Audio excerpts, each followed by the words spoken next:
Eh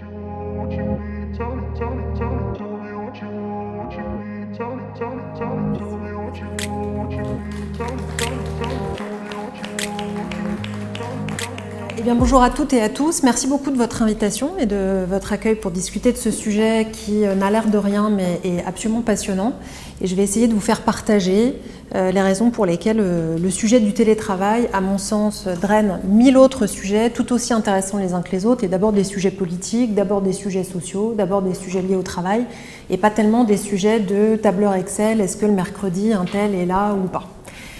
D'abord, vous dire un peu d'où je vous parle, parce que je vous parle avec deux casquettes qui sont complémentaires sur les éléments que je partage avec vous aujourd'hui. D'abord, la première casquette, c'est que je suis consultante, j'ai créé mon cabinet de conseil il y a 6 ans maintenant, et j'interviens auprès d'organisations, petites, grandes, publiques, privées, sur la question de l'organisation du travail. Donc j'accompagne les transformations internes, y compris sur des structures à peu près similaires à la vôtre. Donc même si je ne connais pas le cœur de la machine de votre organisation, le fait de travailler pour des organisations avec des missions de service public et de très grande ampleur, c'est un cadre et une culture avec laquelle je suis assez à l'aise, et donc je trouve intéressant qu'on puisse avoir cet échange. Donc ça, c'est la première casquette. Et la deuxième, c'est que je suis experte associée à la Fondation Jean Jaurès, où je travaille notamment sur les sujets liés au travail. Et ce partenariat avec aussi une autre fondation allemande pour le coup qui s'appelle la Friedrich Ebert m'a permis d'essayer de trouver des réponses aux deux questions que je me pose en ce moment depuis 2 ans. Donc j'ai clairement pas la réponse à l'ensemble, mais en tout cas je cherche. La première question, c'est sur le sujet de la fragmentation du lieu de travail, puisque au fond vous évoquiez la question des nouvelles technologies. Ça fait maintenant une quinzaine d'années que le lieu de travail s'est fragmenté, puisqu'on peut travailler depuis un téléphone portable, depuis son lieu de vacances, depuis chez soi, depuis le métro, le bus. Bon, donc cette fragmentation du lieu de travail qu'on a assez peu perçue de manière claire. Enfin, je veux dire, on s'est laissé faire dans cette fragmentation du lieu de travail. Puis après, pendant le Covid, le travail s'est recentré, reconcentré, mais dans un seul lieu qui n'est pas le bureau. Je me suis donc demandé à quoi allait ressembler le bureau, ce lieu auquel on a peu réfléchi, qui est un lieu intéressant à mon sens. Et donc je me suis dit, après 15 ans de fragmentation et 2 ans de reconcentration ailleurs qu'au bureau, à quoi va ressembler ce lieu-là? Et plutôt que de le penser de manière subie, à quoi va-t-il ressembler? La question que je pose, c'est à quoi doit-il ressembler? Qu'est-ce qu'on va décider ensemble de faire de ce lieu-là? La deuxième question, c'est, alors bon, peut-être pour préciser encore un peu sur la première, donc du coup, pour répondre à cette question, j'ai proposé à la Fondation Jean Jaurès pour le coup, et donc avec ma société aussi, de mener une première enquête qui a eu lieu en mars 2021, avec un panel de salariés français, sur cette question du lieu de travail. Et j'ai mené après, à ce moment-là, une 50aine d'entretiens avec des salariés français et européens, pour confronter un peu les résultats à ce qu'eux vivaient sur la nouvelle organisation du travail. Et en fait, ces entretiens étaient tellement intéressants que je les ai poursuivis. Je suis maintenant à 150, 160 entretiens. Et j'ai mené du coup une enquête au niveau européen qui n'est pas encore sortie, puisque j'ai reçu les résultats il y a une semaine, donc je n'ai pas encore tout analysé, mais il m'a semblé intéressant de confronter les évolutions au niveau européen, puisque c'est ma seconde question. On travaille les uns et les autres en fonction de nos cultures nationales. On ne travaille pas en France comme on travaille en Suède, comme on travaille en Espagne. Mais pendant le Covid, tous les salariés de bureau ont vu leur organisation de travail fonctionner de la même manière, selon à peu près les mêmes rythmes, selon à peu près les mêmes cadres, selon à peu près la même organisation des employeurs à l'égard des salariés. Et donc la question que je me pose, c'est est-ce qu'à l'issue de ces 2 années de travail sur les mêmes rythmes, est-ce qu'on va assister à l'émergence d'un modèle européen d'organisation du travail, alors qu'il n'existait pas du tout au préalable, puisque les disparités dans les pays européens étaient très fortes. Voilà un peu les 2 grandes questions. Quel est l'avenir du lieu commun du travail, puisque le bureau, je l'appelle surtout le lieu commun du travail, et est-ce qu'on va arriver à un modèle européen d'organisation du travail? Donc voilà avec quoi j'arrive devant vous, avec beaucoup de questions, peu de certitudes, quelques convictions, un peu d'expérience, voilà, donc je vais partager avec vous. Dernier élément d'introduction, je n'ai pas de dogme sur le télétravail. Je pense que c'est ni l'enfer ni le paradis. Je pense que c'est une nouvelle organisation du travail. Si vous m'entendez pendant cet exposé un peu critique sur le télétravail, c'est pour 2 raisons. D'abord parce que comme dans l'ensemble personne ne l'est, je trouve intéressant d'aller chercher un peu de l'autre côté. pour qu'on puisse débattre, pour qu'on puisse réfléchir ensemble à la meilleure organisation, à la fois évidemment pour le confort des salariés, pour la performance des organisations, surtout quand elles ont une mission de service public. Et moi, mon boulot, c'est pas tellement de dire si le télétravail c'est bien ou pas, c'est d'essayer d'analyser, d'anticiper les évolutions du travail et voir quelles sont les conséquences à moyen et long terme pour les organisations et pour les salariés. Donc voilà, en propos introductifs, d'où je parle, quels sont les cadres dans lesquels j'évolue ces derniers temps. Et ce que j'ai envie de partager avec vous, c'est 4 interrogations. On pourrait penser que je pourrais les qualifier de risques ou de défauts du télétravail, pour ensuite partager avec vous plutôt 3 évolutions qui ne me semblent pas forcément des évolutions positives, mais en tout cas qui sont des opportunités qui sont devant nous grâce au télétravail. Première interrogation ou premier sujet, c'est que tout ça m'a apporté, en tout cas à moi, une autre vision du bureau. Alors j'ai moi aussi une vie de bureau intense, avec tout ce qu'on aime ou ce qu'on n'aime pas dans la vie de bureau. Je l'ai quitté en devenant consultante, maintenant j'ai même plus de bureau, donc voilà, la question du télétravail est aussi une autre manière de travailler. Mais je me suis intéressée à l'histoire du bureau, puisque en fait ce lieu a une histoire. Et d'abord, sa simple étymologie nous indique beaucoup de choses sur ce qu'il est aujourd'hui et sur ce qu'il peut devenir. Le terme de bureau vient depuis le XIIIe siècle du mot bure, et la bure c'était une étoffe assez épaisse sur laquelle à la fin de la journée on jetait les pièces pour faire le compte de la journée de vente qu'on avait fait, puisque ça s'adresse essentiellement à des commerçants. Donc ce qui est intéressant sur l'étymologie du terme bure, c'est que c'est une fonction avant même d'être un lieu, puisque c'est une fonction de pouvoir accueillir quelque chose, et donc c'est une fonction qui est attribuée à la question du bureau, qui ensuite est devenue, Georges Perec a écrit un texte magnifique là-dessus, en gros le bureau est devenu, depuis la table, une pièce dans laquelle on travaille, un siège social dans lequel on travaille. S'il avait vécu assez longtemps pour le dire, il aurait pu dire que maintenant c'est un endroit où on entasse plein de documents sur un bureau d'ordinateur. Donc voilà, donc la métonymie du terme bureau continue à évoluer. Et donc c'est intéressant puisque c'est à la fois une fonction, c'est un terme qui ne cesse de grandir en fonction des usages que l'on en fait. Et le bureau, en gros, ça a 200 ans. C'est-à-dire que jusqu'à il y a 200 ans, on travaillait à côté de là où on vivait. Donc pour ceux qui travaillaient, en tout cas, ils travaillaient chez eux, près de chez eux, dans la ferme à côté, dans le magasin en dessous, etc. Et il y a eu 2 phénomènes au XVIIIe et XIXe siècle qui ont créé cet espace de lieu de travail commun. Le premier, c'est que sous le Premier Empire, quand Napoléon décide d'avoir une organisation de l'État très puissante, très centralisée, avec une vraie organisation de l'État, par la structuration administrative de l'État, par une codification, par les grands travaux, par tout ça, il a fallu lancer, en tout cas initier, suivre ces grands travaux et donc embaucher des employés publics pour suivre cette transformation ou cette structuration de l'État.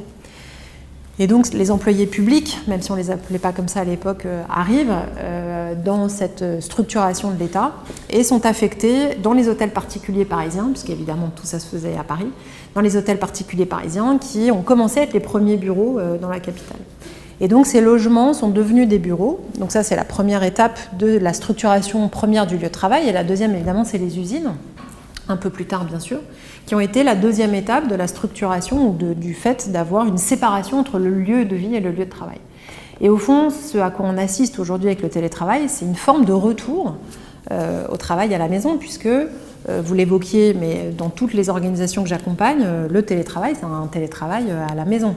Les tiers-lieux ne fonctionnent pas, ni tiers-lieux externes, ni tiers-lieux internes. C'est-à-dire qu'il n'y a pas un grand mouvement des salariés et des agents publics pour aller travailler dans des filiales, des succursales, des entrepôts, que sais-je, en tout cas des maisons qui appartiennent à la maison mère, au siège. C'est vraiment un télétravail à domicile, et d'ailleurs dans les enquêtes, c'est le télétravail à domicile qui est plébiscité et pas du tout le travail en dehors du bureau. Donc au fond, cette première vision, cette première réflexion, c'est vraiment d'avoir une autre vision sur ce lieu de travail.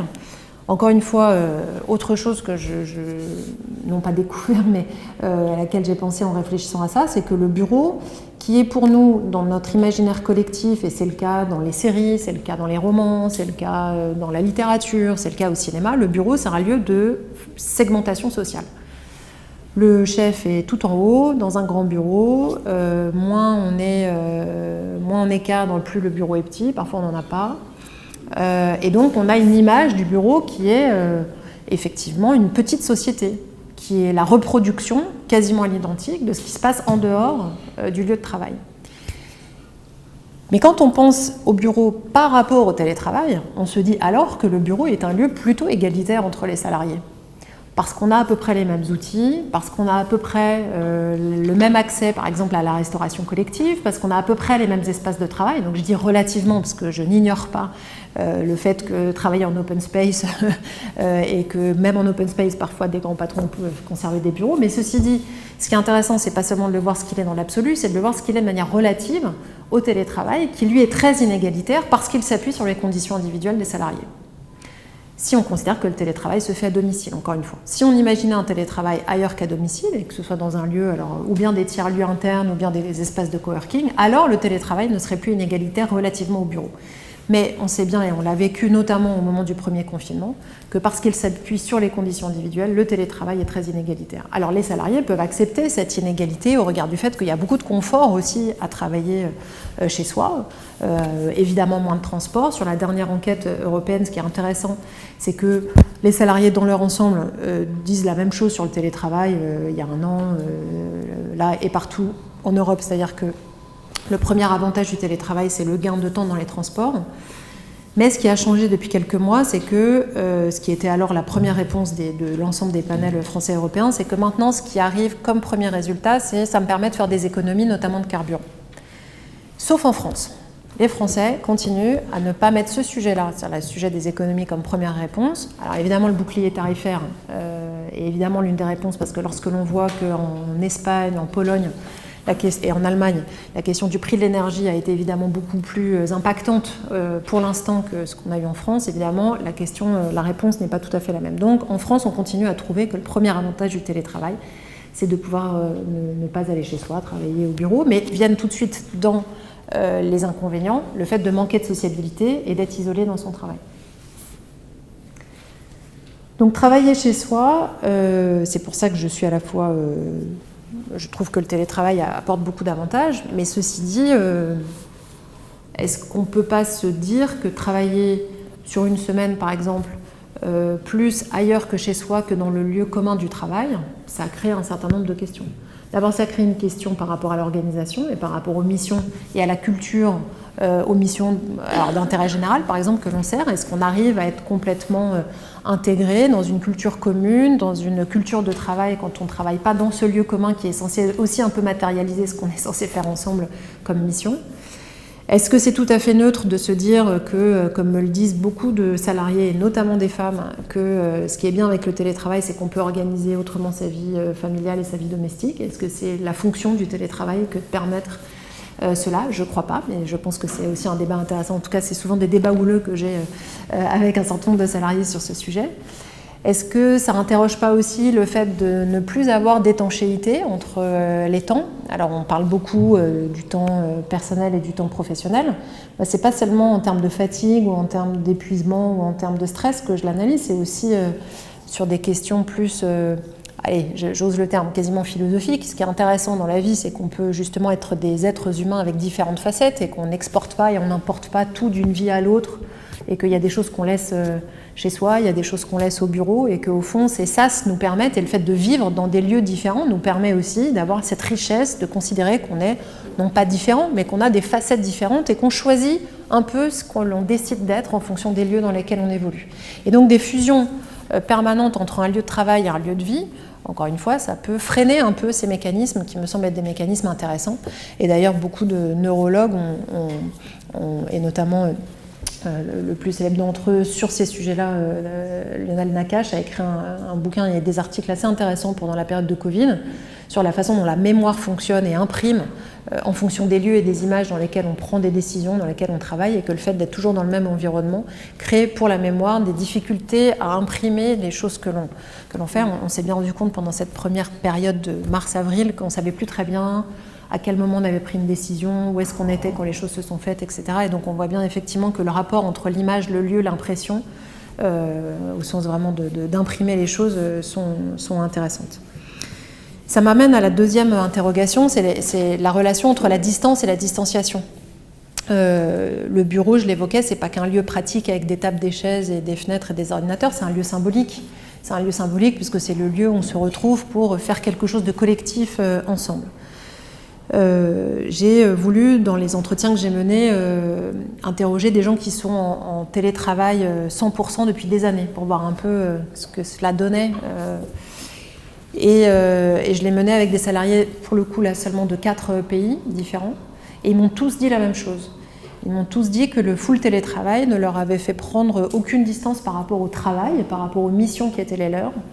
Ils étaient toujours autant engagés sur leur travail, notamment auprès de leurs équipes lorsqu'ils étaient dans des fonctions managériales, parce que ça arrive.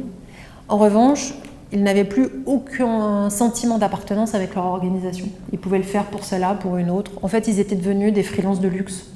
De luxe parce que conservant un lien organique, juridique, salarial avec l'entreprise, qui est assez confortable quand même, de continuer à avoir un statut de salarié.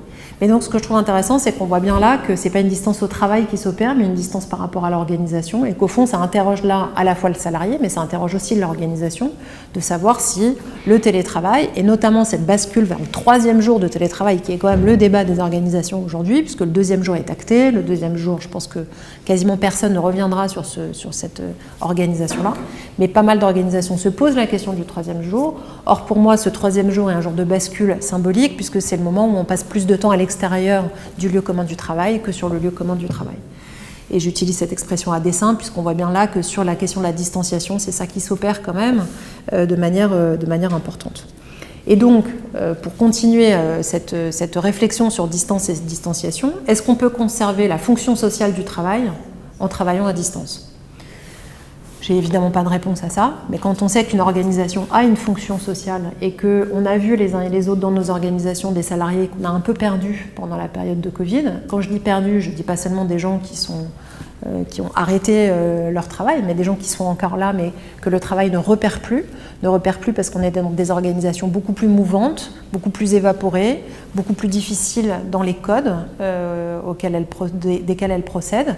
Est-ce qu'on peut considérer que la fonction sociale du travail est encore possible dans une forme de distanciation du travail ? C'est possible que oui, et c'est possible d'ailleurs que ce ne soit qu'un événement de transformation du travail et qu'on peut trouver une autre manière d'assurer cette fonction sociale du travail. Mais je pense quand même que ça interroge à la fois les agents, les salariés et les organisations. Dernier sujet, deux derniers sujets sur cette question distance et distanciation. Est-ce que toute fonction dématérialisable est une fonction télétravaillable ? Est-ce que c'est parce qu'on peut le faire de loin qu'on doit le faire de loin ? Est-ce que c'est parce que les nouvelles technologies nous permettent de travailler séparés, loin du lieu de travail et loin de nos équipes, que c'est bien de le faire pour le travail ? Encore une fois, je ne dis pas que je ne suis pas une ultra-réactionnaire sur la question du travail, mais je trouve que c'est aussi comme ça qu'on doit prendre ces questions. Je pense aux fonctions managériales, je pense aux fonctions d'animation, mais pas forcément managériales. Je pense évidemment à la question de la proximité avec les gens avec lesquels on travaille. Est-ce que c'est uniquement parce que la technologie nous permet de faire quelque chose que c'est bon pour le travail ? Et encore une fois, c'est peut-être juste une évolution à réguler, à travailler autrement, etc. Mais cette articulation, et pourquoi je pose le sujet, parce que j'ai pas mal de clients qui me disent en fait mon travail il n'est pas complètement télétravaillable, mais puisque c'est la tendance, allons-y. Je dis, en même temps, si votre fonction n'est pas télétravaillable, on ne va pas le rendre à marche forcée pour quelque chose qui effectivement est dans l'air du temps. Il faut trouver d'autres moyens de compensation. On pourra en parler tout à l'heure parce que les organisations sont très inventives en ce moment et je trouve que c'est probablement un avantage, mais on y reviendra. Et puis dernier sujet, je travaille avec beaucoup de groupes d'assistants et d'assistantes de direction ou des groupes d'assistants et de secrétaires tout simplement parce que c'est des fonctions qui ont été très impactées pendant la crise Covid et très impactées par le télétravail. D'abord parce qu'on pensait que c'était des fonctions pas du tout télétravaillables alors qu'elles l'ont beaucoup été et qu'elles le demeurent, avec des publics qui sont très demandeurs du télétravail. Or, ce que je trouve intéressant, très demandeur pour des questions sociales, très demandeur parce que vivons beaucoup plus loin, demandeur parce que l'économie faite en télétravail est quand même importante, donc c'est juste sur une question de pouvoir d'achat, là. Donc encore une fois, est-ce que c'est la fonction du télétravail de régler une question sociale, une question de pouvoir d'achat ? Bon, autre sujet, après la question de la place des femmes dans le travail. Quand on discute un peu et que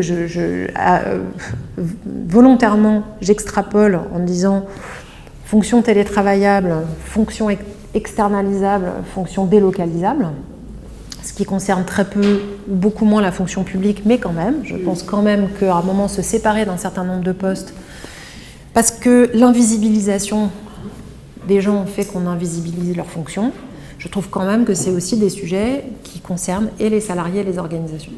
Sur ces deux premiers points, ce que je voulais pointer, en tout cas sous-titrer ou surligner, c'est qu'au fond, tous ces sujets-là, sur tous ces sujets-là, il y a une convergence de fait entre les directions générales et les salariés sur ces questions-là. C'est assez paradoxal parce que sur ce qui constitue une évolution majeure du travail, sur ce qui constitue ce que les salariés considèrent comme étant une avancée sociale, on y reviendra, il y a quand même une convergence inédite de fait entre les directions, les patrons et les salariés sur ces sujets-là, d'externalisation, de délocalisation possible, de repérage des salariés, de la fonction sociale du travail. Bref, je trouve que c'est des sujets qui, pour le coup, sont plus transversaux que d'autres sujets liés à l'organisation, à l'entreprise ou au travail tels qu'on peut les traiter d'habitude. Troisième réflexion sur l'individualisation du travail induite par le télétravail. Par essence, le télétravail est, en France, ce n'est pas le cas partout, une individualisation du travail, dans le sens où, comme on avait quelques habitudes de télétravail, contrairement à ce qu'on pense, la France télétravaillait beaucoup plus que d'autres pays européens, notamment l'Allemagne, qui est notre grand comparateur en général sur ces sujets-là. Donc l'Allemagne télétravaillait très peu, la France télétravaillait parce que loi de 2002, loi El Khomri, il y avait déjà des ouvertures qui étaient possibles dans les organisations sur le télétravail, essentiellement utilisées par les cadres, sur une demi-journée, en général une demi-journée ou une journée par semaine, même si c'était en général occasionnel et pas régulier. Or la façon dont ça s'est mis en place, puisque c'était pour des segments, pour des demi-journées, etc., ça s'est opéré moi, salarié, je discute avec moi N+1 de ma capacité, si c'est possible, à télétravailler. Donc on a individualisé la relation de télétravail qui est devenue une question d'organisation individuelle entre un salarié. Et d'ailleurs aujourd'hui, puisqu'on n'a pas de grand cadre par le Code du travail, vous l'avez évoqué sur le télétravail, aujourd'hui ça se fait beaucoup par des avenants au contrat de travail. Donc on insiste, enfin aujourd'hui, de fait, il y a une individualisation du télétravail. Le télétravail induit une individualisation du travail. Il y a d'autres pays où c'est différent. Je pense à l'Espagne par exemple. L'Espagne, c'est un pays qui télétravaillait très peu, moins de 5% de télétravailleurs. Ça s'explique pour des questions à la fois de culture de travail, aussi sur la faible digitalisation du territoire. Et c'est un pays qui non seulement passe aujourd'hui à près de 80% de télétravailleurs occasionnels et réguliers sur ceux qui le peuvent, encore une fois, on reparlera de ceux qui peuvent télétravailler ou pas, et avec une modification, enfin une transformation très profonde du Code du travail. Il y a une expérimentation qui est menée dans 200 entreprises depuis 18 mois, c'est le gouvernement Sanchez qui a lancé ça, d'une semaine à 32 heures. Ils mettent en place un télétravail collectif, c'est-à-dire qu'au sein d'une petite unité opérationnelle dans les organisations, une équipe part ensemble en télétravail ou vient ensemble au travail. Donc on n'est jamais séparé de son équipe proche. Donc par exemple, lundi, mardi, telle équipe télétravail, puis le mercredi, jeudi, elle est au bureau et le vendredi, ça tourne. Évidemment, ça s'accompagne un peu de flex-office, on pourra y revenir. Mais évidemment, je pense que la question après des espaces de travail doivent aussi se désorganiser ou se réorganiser, pas forcément en flex-office, mais en tout cas réfléchir au fait que les lieux hébergent une manière de travailler. Et donc, parce que l'Espagne partait d'une page plutôt vide, contrairement à nous, ils ont pu inventer une autre manière de travailler. Et donc, ce télétravail collectif me semble être une réflexion intéressante. Parce qu'on a tous constaté le petit délitement quand même possible, même si on contrecarre ça, du travail collectif lié au télétravail. Sur l'individualisation de la même manière, est-ce que le télétravail n'est pas la première avancée sociale qui n'a pas été liée à un combat social ? Tous les salariés interrogés dans les panels, notamment, et c'est pareil en Europe, dans les mêmes proportions, tous les salariés interrogés considèrent que le télétravail est une avancée sociale. Mais elle n'a pas été liée à un combat ancien, à une culture politique sur la question du travail, considérant qu'il y avait une libération des salariés en télétravail, par exemple. Donc c'est intéressant de se rendre compte que c'est une avancée. Je pense que c'est quasiment un acquis aujourd'hui dans les organisations. On y reviendra, y compris parce que très peu plaident pour plus que la moitié au bureau et moitié sur le lieu de travail. Mais c'est intéressant de se rendre compte que le travail qui est par essence collectif, s'individualise avec le télétravail et qu'une avancée sociale n'a pas été liée à un grand mouvement politique, social, syndical, associatif, des salariés sur ce sujet. Dernière réflexion, on pourrait aussi considérer que le télétravail accélère le clivage social dans les organisations. Pourquoi ? Parce que, première raison, je l'ai évoqué, le télétravail est très inégalitaire. Et deuxième raison, quand on fait un peu le portrait robot évidemment caricatural du télétravailleur, c'est un cadre plutôt masculin, plutôt francilien, entre 35 et 49 ans, en CDI et qui travaille dans une grande entreprise. Je le caricature, mais quand on regarde l'ensemble des enquêtes, pourquoi j'en viens à faire ce portrait robot caricatural ? Parce que les hommes télétravaillent un peu plus que les femmes, probablement lié à la fonction cadre ou pas cadre. Parce que ceux qui ne sont pas en CDI télétravaillent beaucoup moins que ceux qui sont en CDI, et on le comprend. Que les moins de 35 ans sont ceux qui télétravaillent le moins, et heureusement, parce que c'est aussi dans le lieu commun du travail qu'on apprend un métier, qu'on apprend une culture, qu'on apprend un certain nombre de choses. Donc on sait bien que, et mis à part, y compris leurs conditions de vie, mais en tout cas les moins de 35 ans sont ceux qui télétravaillent le moins. C'est en Île-de-France qu'on télétravaille le plus, et c'est dans les entreprises qu'on télétravaille le plus. Donc évidemment, je fais un raccourci immense et absolument pas scientifique sur cette grande enquête de l'INSEE, mais c'est quand même intéressant de se rendre compte que si on réduit la sauce, on arrive quand même sur un homme francilien en CDI de plus de 35 ans qui travaille dans une grande entreprise et qui est cadre. Donc cette question qu'on a beaucoup posée sur, d'abord c'est inégalitaire parce qu'il y a ceux qui peuvent télétravailler et ceux qui ne le peuvent pas. Au fond, même au sein de ceux qui peuvent télétravailler, on voit bien que le télétravail renforce, accélère ou met en lumière un clivage social important dans les organisations. Voilà pour les critiques. J'en viens pour finir peut-être un peu sur les opportunités aussi que tout ça révèle à mon sens. D'abord, un premier bout de réponse à la question que je posais sur le modèle européen. Bon, ce qui est en train d'émerger, c'est plutôt un modèle commun à l'ensemble des pays européens. Ce qui est intéressant, et donc dans l'enquête, j'ai volontairement choisi des pays très éloignés les uns des autres. Donc il y a la France, l'Espagne, l'Allemagne, la Suède, la Finlande et la Pologne. J'ai voulu avoir à la fois le fameux couple franco-allemand, un pays dit du Sud, un pays dit du Nord, la Suède, un pays du Nord mais qu'on connaît très peu, en tout cas moi je connais rien du tout, c'est la Finlande, et la Pologne comme étant un pays à la fois de l'Est et nouvel entrant 2004 quand même, enfin encore considéré comme les quasiment derniers arrivants dans l'Union européenne. Et quelle qu'ait été la situation préexistante au Covid, donc en Suède par exemple il y avait plus de 20% de télétravailleurs occasionnels et réguliers. Aujourd'hui, tout le monde s'aligne vers à peu près 75-85% de télétravailleurs occasionnels et réguliers. Donc c'est intéressant parce qu'il n'y a pas eu un phénomène dynamique de la même manière, c'est-à-dire chaque pays fait plus 20%. Tous arrivent à peu près sur la même ligne aujourd'hui, qui est à peu près entre 70, 75, 80% de télétravailleurs occasionnels et réguliers. Sur un mode hybride, encore une fois. Il n'y a pas, par exemple, en Suède ou en Finlande, où on télétravaillait beaucoup avant le Covid, eux ne passent pas à 5 jours ou à 4 jours de télétravail par semaine. Le système hybride est le système privilégié aujourd'hui par les salariés, en considérant que 2 jours et demi au bureau et à la maison, c'est le bon fonctionnement. Et c'est bien à la maison, c'est-à-dire que le système de tiers-lieux, coworking, etc. est absolument pas privilégié par les salariés.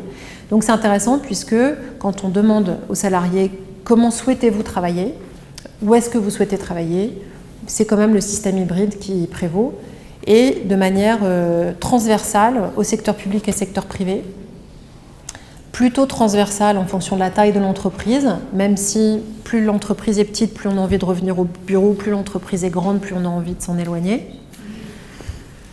À peu près, et à peu près quelle que soit sa catégorie socio-professionnelle. Voilà, donc c'est intéressant de voir qu'au fond en Europe, ce système hybride nous amène à ne pas complètement abandonner le lieu de travail tel qu'on l'a pensé. Vous vous souvenez des articles après le premier confinement, les bureaux sont vides.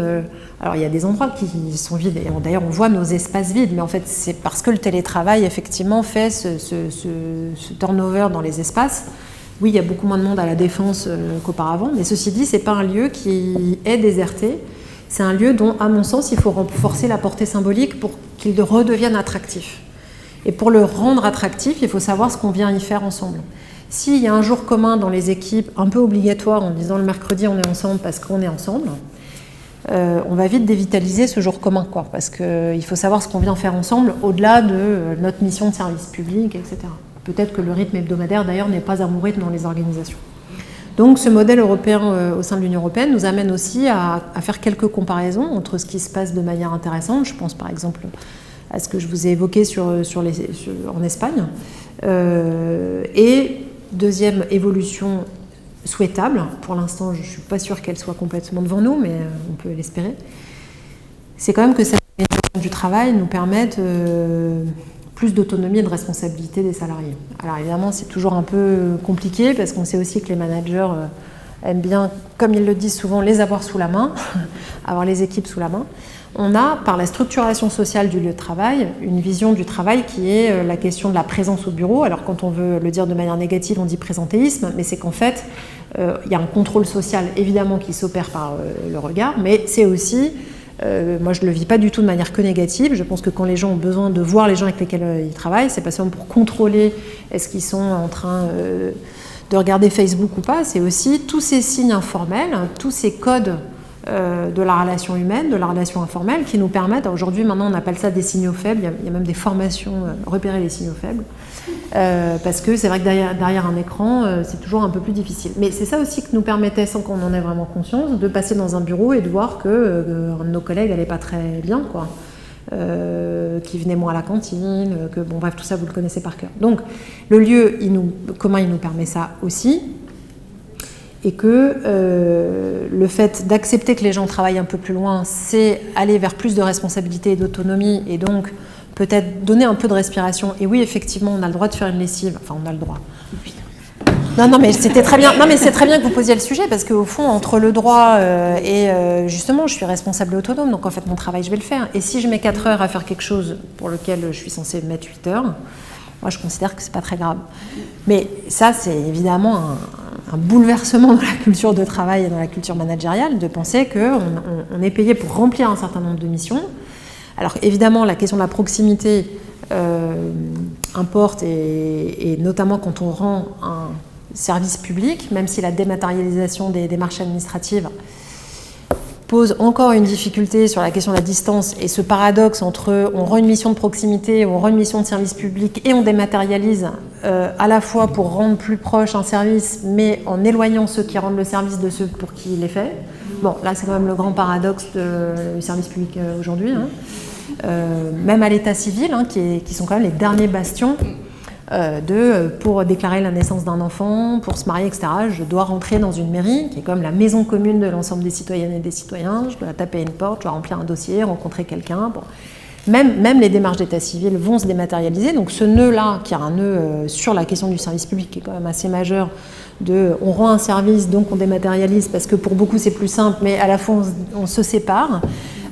Et la proximité à distance, c'est un concept, bon voilà, mais ça je sais que c'est dans vos tablettes et dans vos réflexions actuelles, mais enfin on pourra échanger là-dessus, parce que j'accompagne aussi d'autres structures qui sont les mêmes sujets, donc je trouve en tout cas que c'est un sujet de réflexion intéressant. Mais cette question de l'autonomie et de la responsabilité, ça doit nous permettre d'aller un peu plus loin sur quelques innovations. Je pense par exemple à la synchronisation du travail. Si on travaille loin les uns des autres, si on travaille chez soi, moi je me suis découvert plutôt du matin, ce que je ne pensais pas être. Bon, bah, en fait, si j'ai besoin de travailler, si je suis bien à travailler de 5h30 à midi, et que j'ai un moment synchrone avec mon équipe, parce qu'évidemment la synchronisation, c'est pas je travaille la nuit et puis je suis en lien avec personne, parce que là du coup il n'y a plus de lien collectif. Mais au fond, si on dit 3 heures par jour, il doit y avoir une synchronisation dans les équipes, justement pour ce lien, cette discussion, etc. Mais que le reste, ceux qui veulent commencer à 11h, commencent à 11h, ceux qui veulent commencer à 7h, commencent à 7h, à la condition que les managers ne fassent pas ce qu'ils ont fait pendant le Covid, 7h, 23h, pour faire l'amplitude horaire de leurs équipes. Mais ça, ça s'accompagne aussi responsabilité et autonomie, hein. C'est-à-dire qu'à un moment, on ne pourra pas gagner sur tous les terrains, il va falloir abandonner des choses et lâcher prise sur d'autres sujets. Et je trouve que quitte à être sur un nouveau modèle, autant aller assez loin sur ce sujet-là. Et donc, moi qui étais très anti-flex-office, par exemple, je le suis beaucoup moins, à la condition qu'une organisation trouve des moyens de repérer les salariés au travail. Et c'est possible, et plein sont en train d'inventer des choses, y compris dans le service public, tout à fait passionnantes sur le sujet. Mais puisque on est aujourd'hui un peu dans cet entre-deux, donc je suis au bureau mais pas vraiment, je suis 2 jours mais pas complètement, mais sur des horaires qui restent mes horaires de bureau. Moi je considère que la vie de bureau n'est pas une... Enfin, on ne peut pas dupliquer la vie de bureau à la maison. C'est autre chose, c'est un autre mode de travail, c'est une autre organisation, c'est d'autres relations managériales, c'est d'autres évaluations du travail, c'est une autre manière de rendre le travail et la tâche. Donc allons un peu plus loin et en tout cas imaginons des choses qui nous permettent d'aller vers un peu plus d'autonomie et de responsabilité. Dernier élément avant de conclure, bon, moi je crois beaucoup au lieu, on est des êtres humains donc on croit au lieu. Et on croit aux lieux dans lesquels on se voit et pas seulement dans lesquels on peut se rencontrer en Zoom, même s'ils ont beaucoup eu d'utilité. Et je crois que toute cette période nous amène à repenser un peu les lieux dans lesquels on travaille. Je crois que chaque organisation doit avoir son modèle. Je ne crois pas du tout pour le coup, à une duplication de aujourd'hui on devrait travailler comme ça et donc avoir tel type d'espace, tel type d'outils, etc. Et je pense qu'on doit à la fois repenser les lieux du travail et repenser les liens au travail. Et que c'est la période qui nous permet ça. Alors, si vous le disiez très justement, on est tellement les uns et les autres dans nos urgences et nos to-do list que c'est pas très simple de prendre le temps de réfléchir, mais c'est un peu ce que vous nous offrez aujourd'hui, c'est avoir ce temps de réflexion-là. Mais je crois beaucoup aux vertus dans l'organisation de pouvoir repenser à la fois la mission qui est la nôtre, comment la pratique managériale doit permettre de remplir cette mission, donc réinventer pour partie la façon dont on manage, quels sont les outils dont on a besoin pour ça et dans quel espace le travail doit s'exercer. Et qu'au fond, c'est autour de cette réflexion-là que je trouve intéressant de commencer à prendre le sujet, puisqu'on a vu qu'avec le télétravail, on pouvait à la fois parler de l'histoire du bureau, de l'inégalité entre les salariés, du délitement du collectif, de la fonction sociale du travail, du management. Mais au fond, s'il y a un fil par lequel tirer les choses, en tout cas ce qui m'intéresse dans les échanges que j'ai et qu'on pourrait avoir aujourd'hui, c'est essayer de penser en cohérence le travail, les outils et le lieu dans lesquels on exerce le travail. Voilà, merci.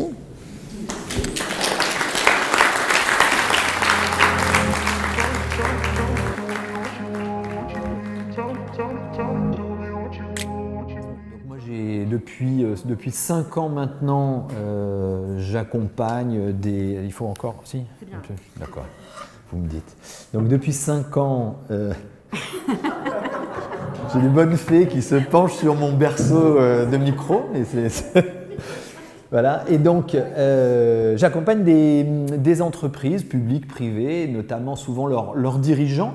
C'est très intéressant de discuter avec des DRH parce qu'à la fois on a l'intérieur, ils ouvrent le capot et on a un peu l'intérieur des entreprises. Et puis ça permet aussi de les renvoyer un peu dans des interrogations qu'ils n'ont pas forcément, des angles morts parfois. Et donc voilà, on est 2 dans le cabinet que j'ai fondé et on fait beaucoup de... Notre objectif, c'est d'aider les entreprises à faire face à l'impact des phénomènes de société sur les organisations. L'impact des phénomènes de société, comme on le disait ce matin, le télétravail étant un phénomène de société bien plus, j'allais dire, qu'un phénomène purement de travail. Et puis, juste pour vous donner juste un élément biographique, je connais un peu Pôle emploi, même de loin, parce que j'ai travaillé à l'UNEDIC entre 2001 et 2011. Voilà. Donc j'ai vu la création de Pôle emploi, j'ai vu ce qu'on appelait la fusion à l'époque. Alors moi, je n'ai pas été concerné parce que je suis resté à l'UNEDIC avec la petite centaine d'irréductibles gaulois qui restaient avec les partenaires sociaux. Puis après, je suis parti et tout le monde a vécu sa vie. Mais j'aime bien toujours discuter avec les agents de Pôle emploi et le service public de l'emploi qui m'est toujours cher. Alors, la question que je vais me poser, qu'on s'était dit, à laquelle on essayait de répondre, c'est est-ce que le télétravail est un progrès social ou pas ?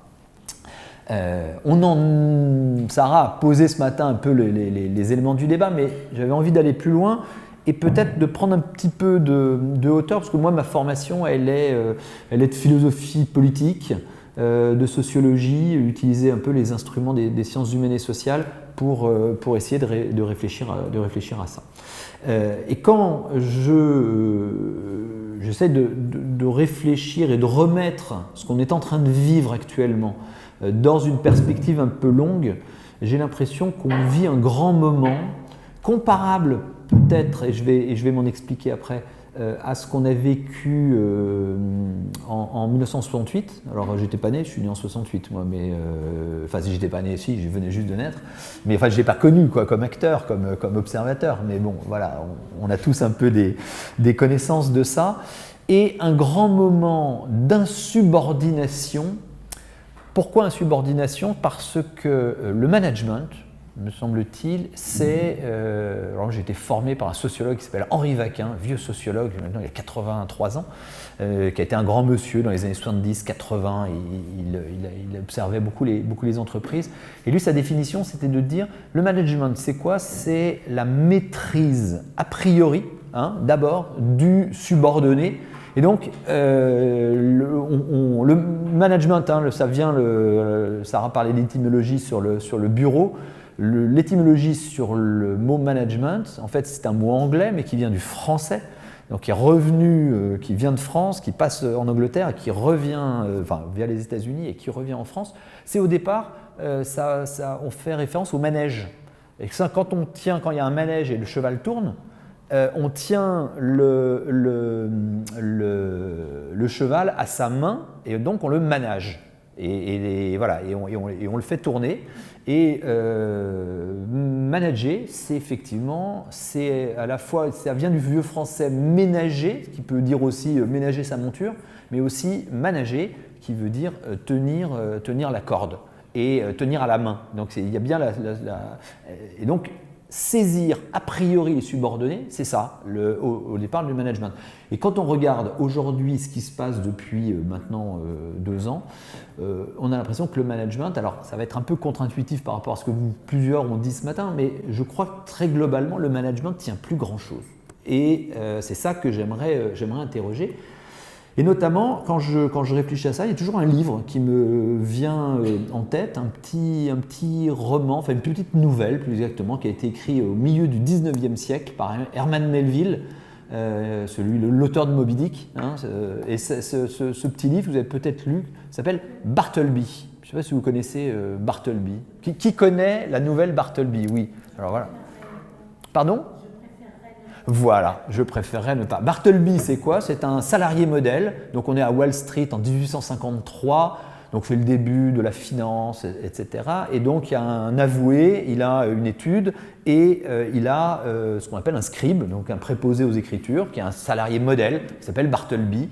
Et puis un jour, il lui donne un ordre, il dit voilà, il faudrait faire telle chose. Et Bartleby répond je préférerais ne pas. Alors en anglais, c'est sublime, c'est I would prefer not to. En français, ça donne un peu moins bien, mais c'est je préférais ne pas. Et je préfère ne pas, c'est pas que je dis non, mais c'est pas que je dis oui. C'est possiblement non, c'est probablement oui, mais en fait pas vraiment. Et je crois que on est en train de vivre. Alors les journalistes disent, ils parlent de grandes démissions, de grandes résignations, de quiet quitting, la démission silencieuse, toutes ces choses-là. En fait, derrière, c'est ce sentiment qu'on n'a plus prise sur les gens. Ils travaillent, et alors ils sont en télétravail, ils sont chez eux, ils reviennent, etc. Et plus personne n'a prise. Et donc on a des salariés, des agents qui nous disent, quand on est manager, I would prefer not to, je préférerais ne pas. Tu peux pas faire ça? Ouais, enfin, moi je préférerais pas. C'est-à-dire qu'en gros, c'est je préférerais travailler comme moi je l'entends. Et donc c'est ce moment d'insubordination, je crois, qu'on vit collectivement. Alors, si on revient en arrière dans le temps, je disais 68, en fait le travail depuis la fin des années 60, pardon, il ne faut pas que je parle trop près, sinon ça réveille en même temps, voilà. Et donc, l'histoire du travail, elle est rythmée par des moments où on se pose beaucoup de questions. 68 et le début des années 70, c'est un moment, effectivement, Donc, pour moi, le 68, ce n'est pas le 68 des étudiants, des manifestations parisiennes, etc. C'est le 68 des grandes grèves, et notamment qui ont commencé à Saint-Nazaire, si je me souviens bien. Et ces grandes grèves-là, l'idée principale, c'était je ne vais pas passer ma vie à la gagner, je veux plus tout ce système-là. Et juste pour vous faire comprendre, si à un moment vous avez le temps de faire ça, il y a une petite vidéo qui est extraordinaire qu'on trouve sur YouTube qui s'appelle « La reprise du travail aux usines Wonder ». Donc c'est une jeune ouvrière. Donc, les accords de Grenelle viennent d'être signés, le patronat, le gouvernement et les syndicats se sont entendus, la CGT en tête, bon, on signe les accords, on augmente les salaires, on reprend le travail, et là il y a une ouvrière, donc il y a le contremaître qui dit, le manager, hein, celui qui a la maîtrise a priori des gens, qui dit allez, on y retourne, là il faut rentrer dans la... Et là cette ouvrière avec l'accent du nord de Paris qui dit ouais non j'y retournerai pas cette tôle, enfin, elle parle comme ça, et c'est saisissant de vérité. Et qu'est-ce qu'elle dit elle dit non, mes conditions de travail, ça va pas. Enfin, elle ne le dit pas comme ça, hein. Elle dit non, c'est sale, ça pue. Voilà. Et donc, il y a le contremaître qui dit ah, il faut rentrer là maintenant, il faut rentrer. Donc, on reprend la main sur le travail et on y va.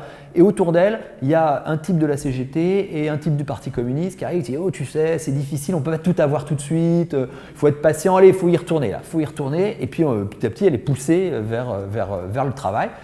Ce qui a changé avec la situation de 68 aujourd'hui, c'est que, ça je développerai ça ensuite, c'est que l'ouvrière, elle n'avait pas tellement le choix, elle avait une unité de temps, de lieu et d'action de son travail. Elle ne pouvait pas travailler ailleurs que dans l'usine. Alors elle pouvait éventuellement démissionner, aller s'embaucher ailleurs, mais les conditions de travail étaient un peu partout les mêmes. Ce qui a changé fondamentalement, c'est l'unité de lieu, de temps et d'action, je vais y revenir juste après, de la pièce classique du travail. Vous avez une pièce classique dans le théâtre de Racine, le théâtre vraiment des tragédies classiques du XVIIe siècle, c'est l'unité de temps, de lieu et d'action. On dit une pièce de théâtre, Molière ou Racine ou Corneille, etc. C'est réussi quand vous avez une unité de temps, de lieu et d'action. Le travail, jusqu'à il n'y a pas très longtemps, obéissait à cette unité de temps, de lieu et d'action. On s'embauchait tous sur le même lieu, au même moment, pour y faire des tâches bien définies, et on était dans ce monde-là. Ce monde-là, qui est encore celui de l'ouvrière de 68, qui est encore celui, en gros, globalement, qu'on a connu, en tout cas, que vous avez pu connaître dans une agence où le télétravail, vous en parliez tout à l'heure, c'était un jour éventuellement pour quelques personnes, vous aviez bien une unité de temps, de lieu et d'action. C'est ça qui a radicalement volé en éclats, et donc qu'on doit penser, notamment qu'on doit penser en termes de progrès ou non, de progrès social.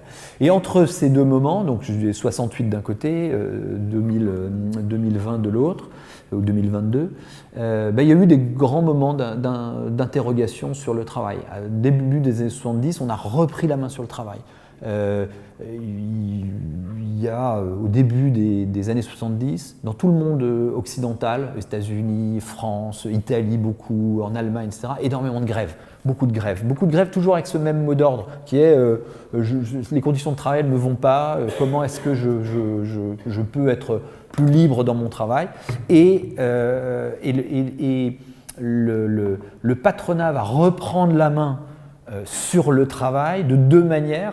D'abord, par la coercition, c'est-à-dire remettre les gens au travail en disant voilà les tâches que vous allez effectuer et en cassant les collectifs. Et le deuxième élément très fort, c'est l'individualisation des tâches, l'individualisation des rémunérations, l'individualisation de l'évaluation, etc.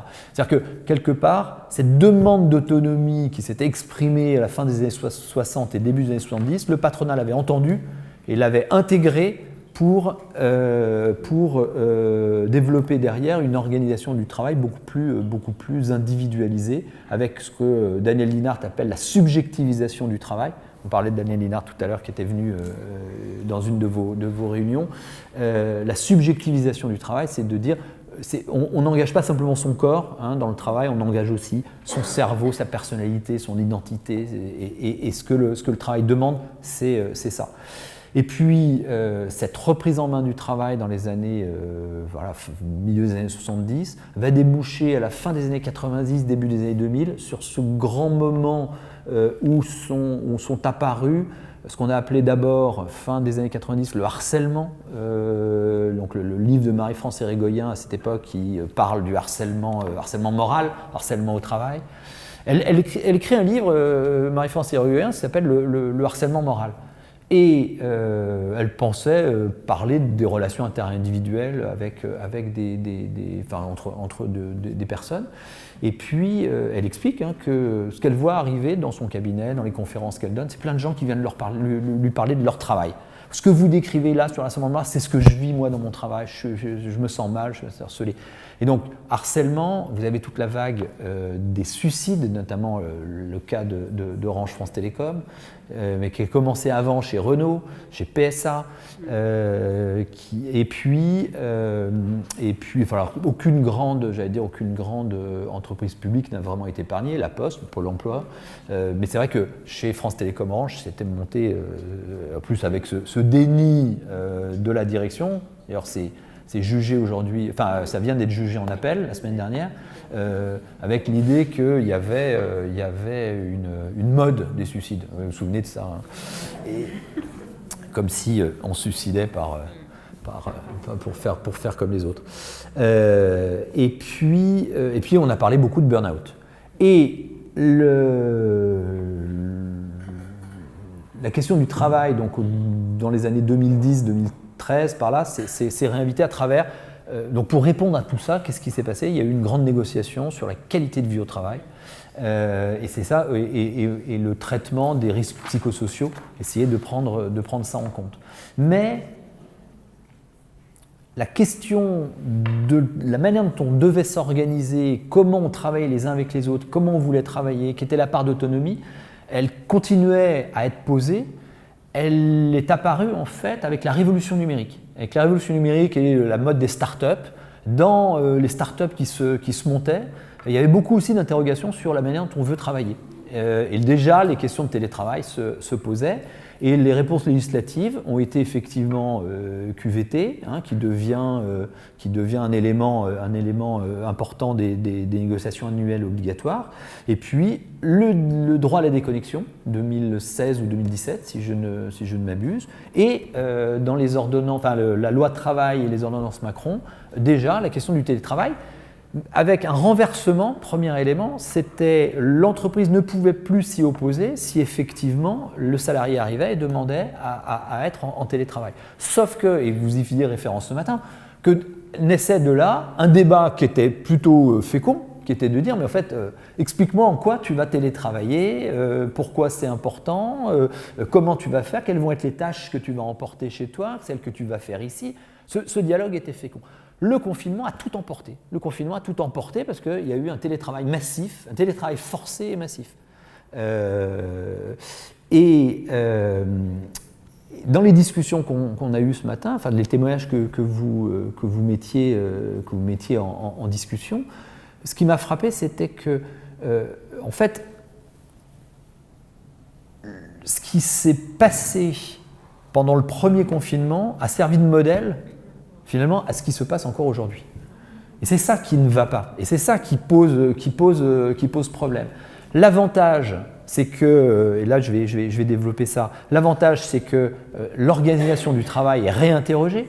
L'avantage c'est que effectivement le petit chef, le petit manager qui veut tout contrôler, en fait il ne contrôle plus grand chose, et donc il devient plus disciplinaire, mais en fait son temps est compté. Sauf à penser qu'il y ait, comme dans les années 70, une grande reprise en main du travail avec des directions qui imposeraient beaucoup moins de télétravail, un télétravail beaucoup plus contraint, etc. Mais je pense qu'on a plutôt une chance historique de questionner la manière dont on a envie, là je reviens à ce que Sarah disait, la manière dont on a envie de travailler les uns avec les autres, avec cette nouvelle possibilité de travail à distance. J'ai perdu mon fil, mais je vais revenir. Donc voilà, oui, je disais la pièce classique du travail. Voilà, je vous ai refait un peu l'historique de cette réflexion sur le travail. Aujourd'hui, elle est devant nous. Ce qui pose problème, me semble-t-il, je disais, c'est le plaquer ou ne pas réfléchir à ce qui s'est passé pendant les confinements et plaquer sur l'organisation telle qu'elle est aujourd'hui, les modalités de télétravail, de l'urgence. C'est de faire de l'urgence quelque chose de durable. C'est ça qui pose problème.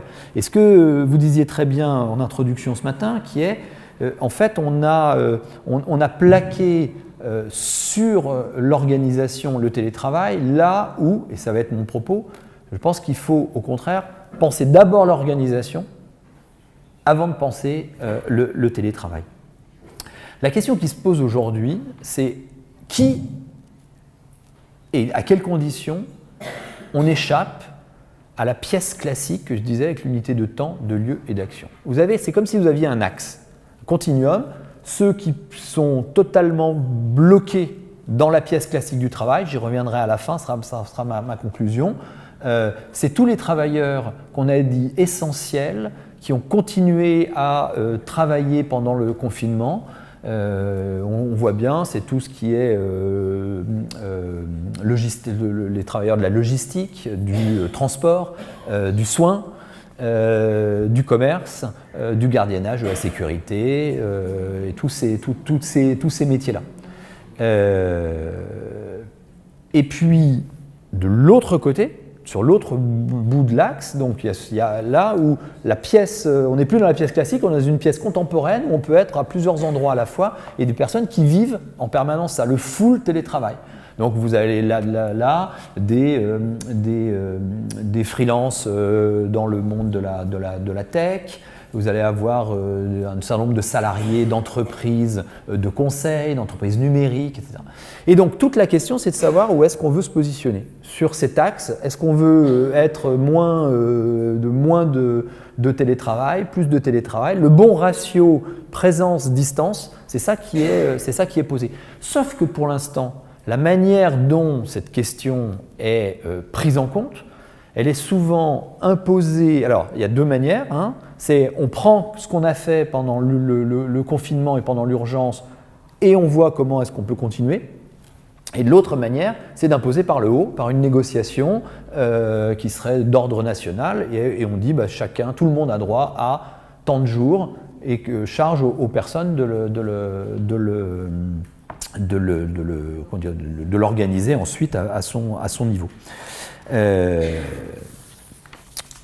Il me semble que si on veut que le télétravail soit un progrès social, il faut penser deux choses. D'abord, il ne faut pas penser télétravail d'abord. Oublions le télétravail, pensons à deux choses avant tout, qui sont d'abord, alors c'est un peu philosophique, mais c'est à qui appartient le temps de travail? À qui appartient le temps de travail? Qui est propriétaire de son temps de travail? Est-ce que c'est le salarié qui est propriétaire de son temps de travail ou est-ce que c'est l'employeur qui est propriétaire de son temps de travail? Dans la pièce classique du travail, unité de temps, de lieu et d'action, c'est la théorie marxiste classique, le salarié, le travailleur, met à la disposition de l'employeur son temps de travail, il n'en est plus propriétaire. Il loue son temps de travail et ce temps de travail, comme c'est ce que le salarié apporte, il faut que ce temps de travail soit mesurable. Donc c'est tout le Fordisme, etc. On va le diviser en unités de temps qui peuvent être mesurées. Et surtout, pour le contrôler, on va le mettre dans un espace, j'allais dire fermé, mais en tout cas dans une unité d'espace. C'est-à-dire que dans cette pièce classique du travail, le temps c'est de l'espace, l'espace c'est du temps, le temps c'est de l'espace. Et vous n'êtes plus propriétaire, ni de l'espace dans lequel vous venez travailler, de fait, ça c'est évident, mais surtout vous n'êtes pas propriétaire de votre temps. Et donc, classiquement, l'organisation du travail n'est pas quelque chose qui est de la responsabilité ni du salarié lui-même, ni du dialogue social et des organisations syndicales. C'est une prérogative de l'employeur. Alors ça, je vais dire, c'est ce qui se passe de manière classique. Après, vous avez plein de métiers qui vont petit à petit déroger à cette règle. Vous avez les commerciaux, vous avez des personnes voilà, qui sont naturellement autonomes, et le Code du travail va faire des annexes, des choses comme ça, pour essayer de penser ces choses-là. Mais en fait, le Code du travail, il pense, comme il est noté dans le Code, au temps et au lieu du travail. Au temps et au lieu du travail. Le problème, c'est que le télétravail fait exploser le temps et le lieu. On n'est plus capable de dire quel est le temps de travail, sauf à calquer l'organisation du bureau, ce que disait Sarah ce matin, l'organisation du bureau sur l'organisation du travail à la maison. Mais on n'est plus capable de dire quel est le temps de travail et à qui il appartient vraiment, ni quel est le réel espace de travail. Est-ce que l'espace de travail, c'est mon bureau, et on a vu ce matin que tout le monde n'en avait pas si tout le monde revenait sur site en même temps, ou est-ce que c'est chez moi, et à ce moment-là, si c'est chez moi, c'est toute ma maison, c'est pas toute ma maison, et c'est des questions de sécurité, d'hygiène et de sécurité qu'on a évoquées ce matin. Par exemple, dans le Code du travail, il est noté que, c'est les règles d'hygiène, que les pièces d'eau, notamment les toilettes, ne peuvent pas être, ça doit être du carrelage, des choses comme ça. Chez vous n'avez pas forcément, vous pouvez avoir de la moquette ou je sais pas quoi, ou du bois, ou le machin. En fait, donc, est-ce que cette pièce-là que vous allez utiliser plusieurs fois par jour, est-ce que c'est une pièce de travail? Enfin, toutes ces choses-là sont des impensés complets d'abord du code évidemment, mais en tout cas de la discussion sur le télétravail. Un truc tout bête, on l'a effleuré ce matin, je pensais qu'on allait en parler, on l'a effleuré. Imaginons que le gouvernement nous dise les espaces de travail doivent être chauffés à 19 degrés. Imaginons. Vous avez, si vous faites des allers-retours, vous allez chercher des gens, vous discutez avec eux, vous levez, vous machin à 19 degrés avec un pull, ça doit passer. Et si vous êtes derrière votre bureau à 19 degrés, ah ben ça passe plus. Et donc là, vous avez doudoune, machin, vous avez des mitaines, enfin bon, ça devient désagréable, ouais. Ça devient désagréable de travailler. Et donc, là, vos 2 jours de télétravail, vous allez dire, ouais, ça serait quand même mieux si on en avait 3 ou 4, parce qu'on sera mieux chez nous. Mais chez vous, vous devez chauffer à combien? Et puis si vous chauffez à plus de 19, est-ce que l'employeur va compenser? Enfin bon, on rentre dans des discussions qui vont être des discussions. Genre, moi je discute avec des DRH, ils me disent waouh, je vois arriver les NAO où on va me poser ces questions, ces machins, nanana, je sais pas. Voilà, c'est chez vous, c'est fait, donc voilà. En tout cas, on voit bien que d'un seul coup arrive tout un pan de l'organisation qui est pas pensé et qui est vraiment cette articulation temps-espace. Temps-espace. C'était clair. Alors, le modèle classique, c'est Chaplin, c'est les temps modernes, c'est l'usine Fordiste, des machins. Bon, bah voilà. Vous rentrez dans l'usine, vous dépouillez de ce que vous êtes. Vous n'avez plus votre temps. Le bureau des méthodes a pensé votre temps et vous êtes dans un espace qui, de toute façon, vous n'avez pas choisi. Voilà. Donc ça, c'est le truc classique. Tout ça a été aménagé petit à petit, mais on vit toujours dans cet imaginaire-là, avec l'idée que, parce qu'il y a beaucoup de débats sur ce qu'on appelle la valeur travail. Le problème, c'est que la valeur travail, c'est l'idée qu'on pourrait donner au travail une valeur numérique. C'est quand même ça souvent autour. Alors derrière l'idée mise en avant par certains d'une valeur travail, c'est une valeur morale.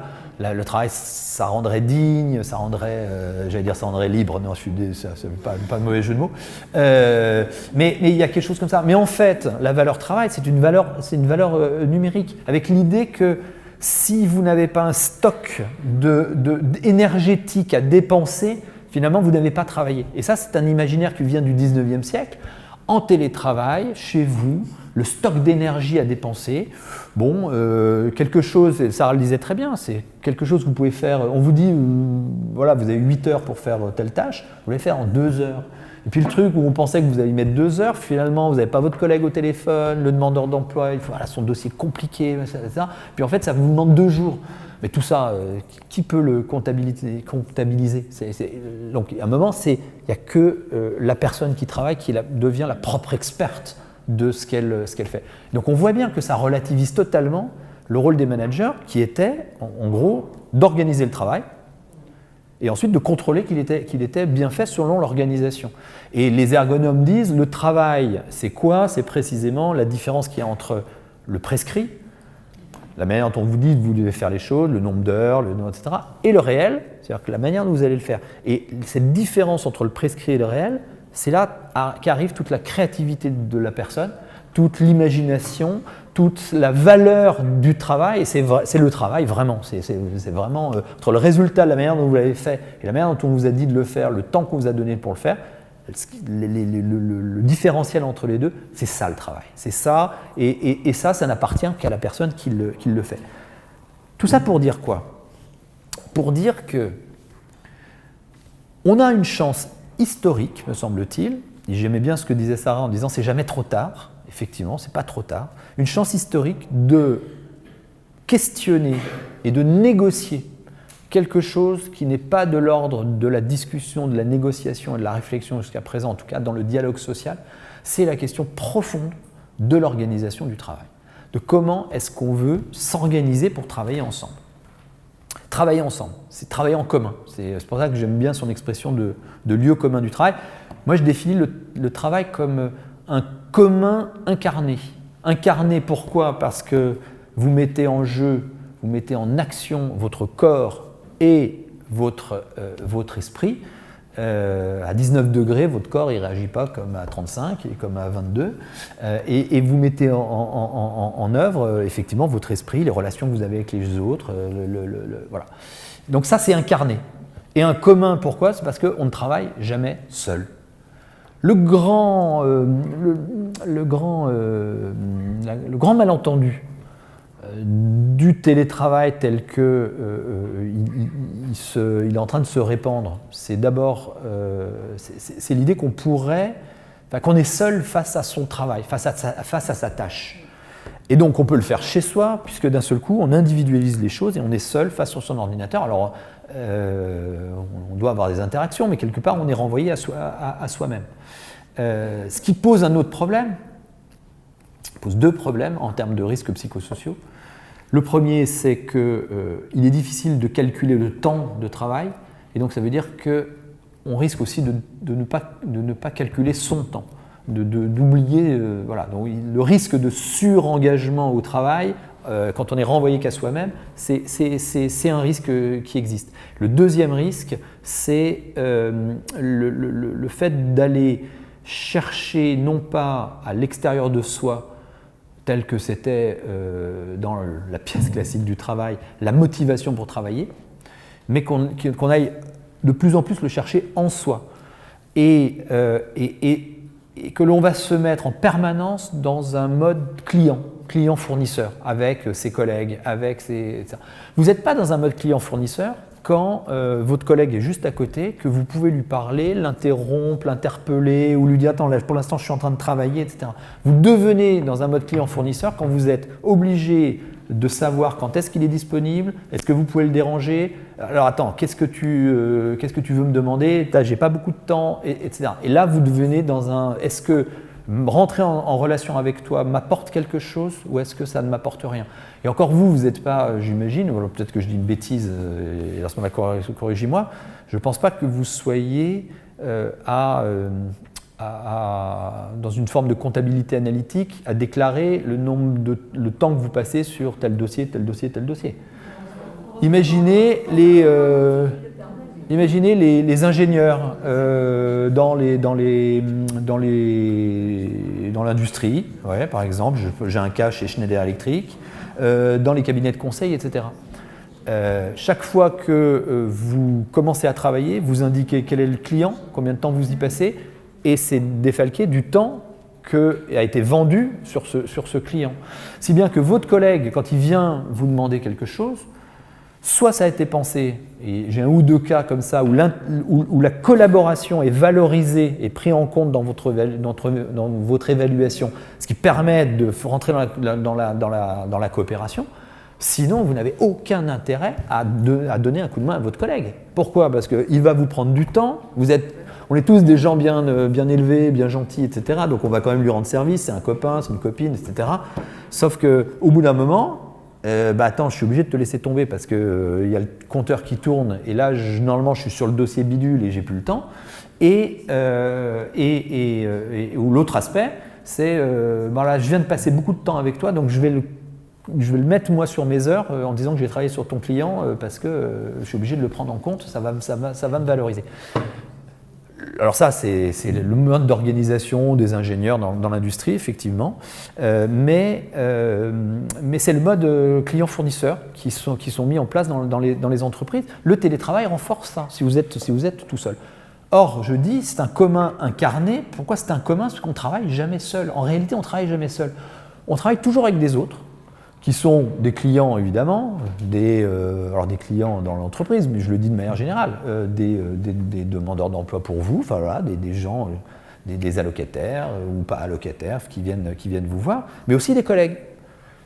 Et l'autre, et c'est ça qui est paradoxal dans le travail, c'est que l'autre est toujours à la fois ce qui me permet de bien travailler et ce qui m'empêche de le faire exactement comme je voudrais le faire. L'autre est toujours un obstacle et une aide. C'est ça en fait l'expérience du travail avec les autres. C'est que l'autre me permet, c'est le collègue qui va m'aider, c'est la personne à qui je vais faire une réunion, c'est le travail d'équipe, ça me permet de bien faire mon boulot. Et en même temps, il devait faire le compte-rendu, il ne l'a pas fait, il devait s'occuper de ce dossier, il n'est pas fini, il devait me donner tel truc, c'est pas encore fait, oh là là, zut, je devais m'occuper de ce truc, et puis en fait, j'étais débordé et je ne l'ai pas fait, je vais ralentir les... Enfin, c'est la transparence et l'obstacle, c'est vraiment ça. Donc, on ne peut pas travailler seul. L'idée véhiculée dans le télétravail, mais qui est véhiculée bien avant le confinement, précisément pour la question que vous indiquiez ce matin, c'était quand je veux bien bosser, je me mets en télétravail. C'était ça avant le confinement. Quand je veux bien bosser, quand je ne veux pas être dérangé, quand je veux pas, etc. Quand je veux que l'autre ou les autres ne me gênent pas trop, je vais chez moi et puis voilà, j'ai pas de réunion, je réponds à mes mails beaucoup plus tard, je peux mettre mon téléphone en sourdine, etc. Et c'est l'idée quand même que lorsqu'on est seul, finalement, on travaille mieux. On travaille mieux.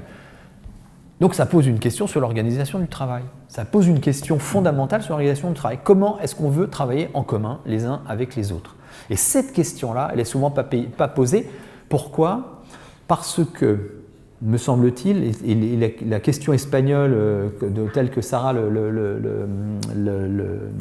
l'évoquait ce matin est vraiment, vraiment intéressante. C'est là qu'on voit que les Français sont quand même un peuple très individualiste. C'est que je crois que ce n'est pas un droit individuel. Le télétravail, ce n'est pas un droit individuel, c'est un droit collectif. Vous savez, les grandes conquêtes du Code du travail, enfin du Code du travail, c'est de garantir dans la relation de travail des droits individuels collectifs, qu'on exerce collectivement. Toute l'individualisation du travail est contraire de tout le mouvement d'individualisation du travail depuis le début des années 70, et au contraire d'individualiser la relation de travail et de n'avoir plus que des droits individuels.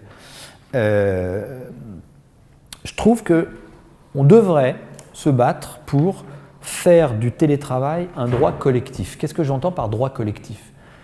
Ce n'est pas un droit individuel de la personne au travail. Ce n'est pas un droit imprescriptible. Il n'y a pas un droit opposable au télétravail. Moi, en tant qu'être humain qui travaille, j'ai un droit au télétravail. Non, je pense que ça n'existe pas. Ça n'existe pas pour deux raisons. D'abord, ce n'est pas un droit universalisable. Et je vais y venir après dans ma conclusion sur ceux qui ne télétravaillent pas. Et c'est un droit lié à un type d'organisation. Et il me semble que c'est le droit d'une équipe, c'est le droit d'un site, c'est le droit d'un groupe. À savoir que qu'est-ce qu'apporte en termes de progrès le télétravail? Il apporte une meilleure qualité de vie, au travail, une meilleure qualité de vie en général. Et donc ça, c'est quelque chose de respectable et qui est, alors, sur les temps de transport, sur le fait de ne pas courir, déposer ses enfants à toute vitesse pour pouvoir prendre le TER ou sa bagnole pour être à l'heure au boulot, enfin, etc. C'est en termes de qualité de vie et donc en termes de santé, quelque chose d'appréciable. C'est en termes d'organisation. Aussi, en termes d'autonomie, et ça c'est un élément important. Mais ça, si on ne travaille jamais seul, c'est pas quelque chose qu'on doit se prendre pour soi-même, indépendamment des interactions qu'on a avec les autres. Donc il faut ce que le professeur au CNAM, qui s'appelle Yves Clos, dit comme étant une dispute sur le travail. Alors lui, il prend le mot dispute, pas au terme de je me dispute avec quelqu'un, c'est au Moyen-Âge, dans la scolastique du Moyen-Âge, il y avait la disputatio, c'est-à-dire qu'il y avait deux thèses théologiques, et donc on écoutait l'un, on écoutait l'autre, et ils devaient se répondre, et voilà, il faisait un débat. Et donc ce qu'il dit, alors ça fait depuis de nombreuses années, mais là je crois que les choses reviennent, ça revient d'actualité, l'idée qu'on doit pouvoir disputer de son travail, disputer en équipe. Ok, on a une possibilité de 1 jour, 2 jours, 3 jours. Effectivement, la bascule au bout de 3 jours, je pense que c'est la limite, mais en tout cas, on a entre 1 et 3 jours de télétravail. Comment est-ce qu'on s'organise? Ça oblige à quoi? Ça oblige, alors ça doit se faire dans des petites équipes. Ça oblige à dire, en fait, comment est-ce qu'on travaille les uns avec les autres? C'est quoi les interactions qu'on noue les uns avec les autres? Quand je ne suis pas là, comment ça se passe?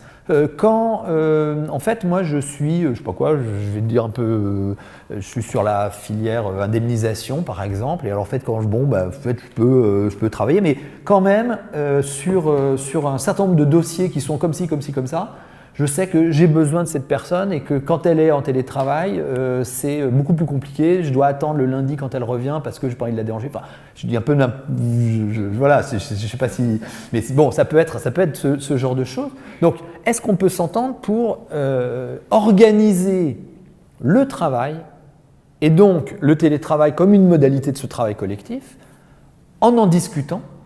Pour qu'il n'y ait pas un droit opposable individuel et qu'on reste bien un collectif et à partir duquel on a toujours l'objectif de travailler en commun et de faire que l'autre soit beaucoup plus une aide qu'un obstacle. C'est vraiment ça. Donc c'est vraiment ce truc-là. Il y a une entreprise que j'aime bien citer parce que, me semble-t-il, elle a pris les choses comme il faut, c'est EDF. EDF, au lieu de faire un accord télétravail, ils ont fait un truc qui s'appelle travailler autrement, manager autrement.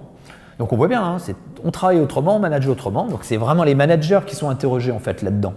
Parce que ce que je décris de comment on travaille les uns avec les autres, on le fait tous un peu spontanément. La dispute, elle a toujours un peu lieu de manière informelle.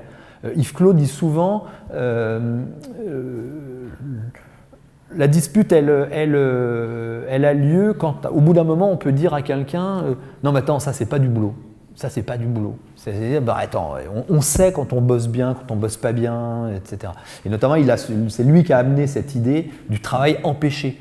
Je n'arrive pas bien à faire mon boulot parce que je suis empêché par quoi? Par l'organisation, par la réglementation, par l'autre, par une mauvaise organisation. Il y a toujours Donc, la dispute permet de dire en quoi je suis empêché et de pouvoir dire ça c'est du boulot, ça c'est pas du boulot. On le fait tous spontanément, on sait tous un peu comment ça se passe. Parce que ce qu'il faut, c'est le formaliser. C'est le formaliser. Et notamment, cette question du télétravail, elle doit être intégrée dans cette formalisation des interactions qu'on a les uns avec les autres pour pouvoir décider si effectivement on prendra… je ne sais plus qui disait tout à l'heure, mais moi ça ne me va pas être chez moi, en fait, alors, la raison n'était pas évoquée, mais peut-être parce que des questions d'espace, des questions de, voilà, on a envie de sortir, des questions de je me sens mieux au travail, des questions que, bon, peu importe, mais ça doit être pris en compte. On ne peut pas imposer à tout le monde 2 jours de télétravail parce que c'est vu comme un progrès. Ce n'est pas un progrès en soi, c'est pas parce que c'est techniquement possible que ça doit être socialement réalisé. Ça, c'est effectivement important. Alors, et je conclus, puisque j'ai peut-être parlé beaucoup, est-ce que le télétravail est un progrès? Donc, oui, je disais EDF, travailler autrement, manager autrement, et donc ils ont fait du télétravail, effectivement, n'ont pas un droit individuel. C'est chaque manager qui doit, au niveau de son équipe, alors est-ce que ça marche, est-ce que ça ne marche pas, pour l'instant il n'y a pas assez de recul, ils ont négocié ça au mois de juin, donc, ou un peu avant. Mais en tout cas, l'idée est plutôt bonne. Et ils ont fait un observatoire de ce truc-là pour effectivement remonter des données, comment les gens s'organisent, pour pouvoir voir si ça fonctionne. Ce qui m'amène à une autre idée avant de passer à la conclusion. Avant toute négociation, mais ça devrait être quelque chose d'un peu systématique. Avant toute négo, les organisations syndicales ne peuvent pas rentrer dans une négo sans savoir, enfin plutôt en imaginant comment les salariés ou comment les agents utilisent alors le télétravail, je sais pas quoi. Je me souviens d'une négo une fois on m'avait demandé d'accompagner une équipe syndicale sur une négociation sur le droit à la déconnexion.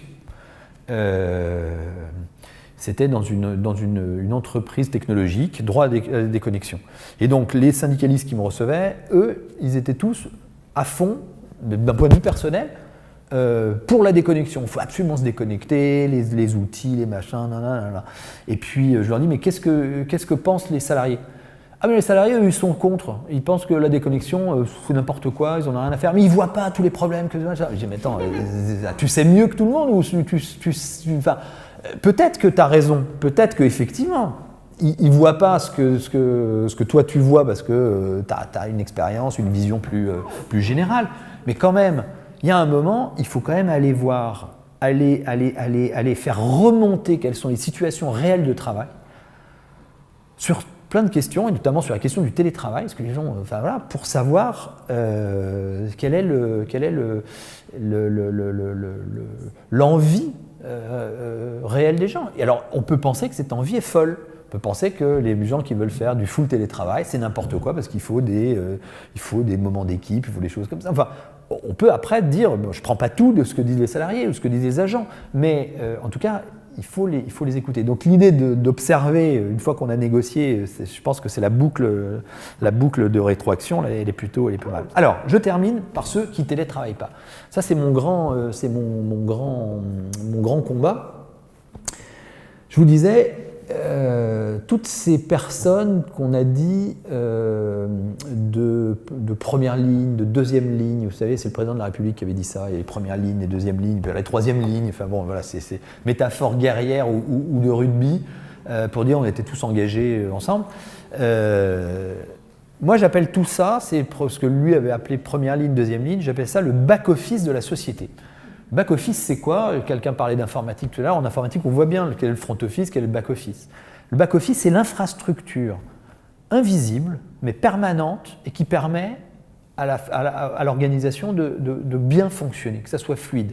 Et bien, vous avez dans la société un back-office de la société de service. C'est quoi? C'est tous ces gens qui, du cariste, du logisticien au transporteur, passant par le transporteur jusqu'aux commerçants, aux livreurs, mais aussi toutes les activités de soins à domicile, soins à la personne, mais aussi, moi, ce que j'appelle les premières lignes de la République, c'est les forces de sécurité, mais je pense aussi à toutes les personnes des services publics qui reçoivent, qui sont au guichet, j'allais dire, hein, on ne parle plus de guichet, mais c'est quand même ça.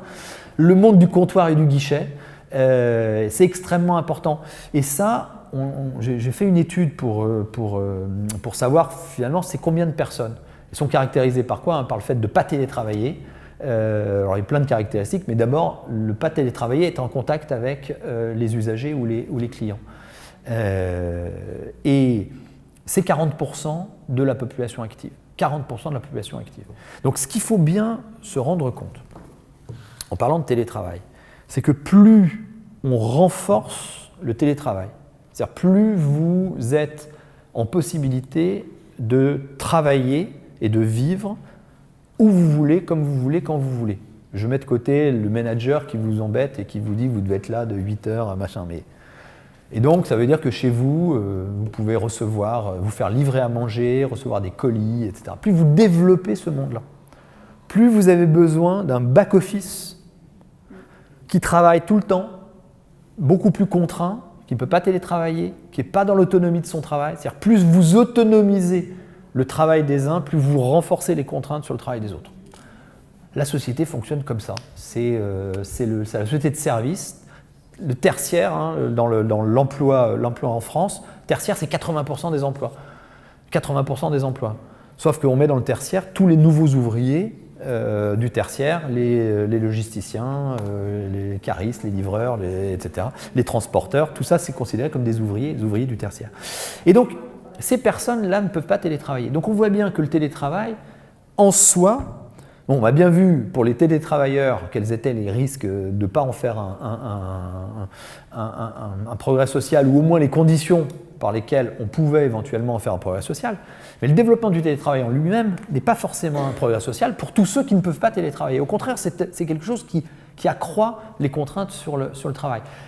Je pense que, alors, les caractéristiques de ce monde-là, c'est effectivement pas de télétravail, contact avec les clients ou les usagers, peu de perspectives d'avenir, c'est-à-dire qu'une forte utilité aux autres, sentiment de forte utilité aux autres, mais ce qu'on appelle l'utilité à soi, vraiment quasi nulle. C'est-à-dire, est-ce que en gros vous allez améliorer votre sort, est-ce que votre vie va changer, est-ce que votre salaire va s'améliorer, est-ce que vous allez changer de métier? Non, non, non. Les réponses sont systématiquement non, non, non, non. Donc des personnes qui sont coincées, véritablement coincées dans cette pièce classique du travail, l'unité de temps de lieu d'action, même si le lieu peut être un peu atomisé.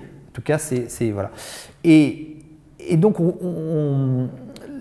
toute la question, comme on doit travailler sur l'organisation du travail dans le télétravail, je pense que l'effort qu'on a à faire pour les personnes qui ne peuvent pas télétravailler est aussi du même ordre. En gros, c'est comment, alors là par contre, plutôt c'est comment est-ce qu'on crée des parcours, comment on réduit la pénibilité. Caractéristique de ces personnes, c'est de travailler debout. Vous, j'imagine, vous travaillez majoritairement assis. Les personnes du back-office, c'est majoritairement debout. Majoritairement avec un uniforme de travail, quelque chose qui... Vous avez la stature debout, l'uniforme de travail, souvent un gilet fluorescent, j'ose pas dire un gilet jaune, gilet fluorescent, et souvent une organisation du travail fixée par l'extérieur et rythmée par une machine qui vous dit vous devez faire une... Là, hier soir, j'ai dormi dans un hôtel à Nantes parce que j'avais une amie à voir, donc je suis arrivé hier. Donc j'étais dans un hôtel, et on peut penser que ces hôtels d'une chaîne, voilà, c'est hyper standardisé. La femme de chambre, quand elle arrive, elle sait qu'elle a 14 minutes pour faire la chambre, voilà, et puis ça bip au bout de 14 minutes, elle sait qu'elle doit passer. Donc soit elle a un peu de marge de manœuvre, soit elle n'a pas de marge de manœuvre. Voilà, c'est tout ça pour vous dire ça, qu'il ne faut pas oublier que derrière l'autonomie qu'on gagne, parce que c'est ça hein, l'idée derrière de faire du télétravail un progrès social, c'est de gagner de l'autonomie. Mais plus on gagne d'autonomie, il ne faut pas oublier que le back-office, lui par contre, est de plus en plus de contraintes. Donc il faut penser l'autonomie des télétravailleurs et en même temps, si je puis dire, l'autonomie de ceux qui ne télétravaillent pas. Voilà, merci.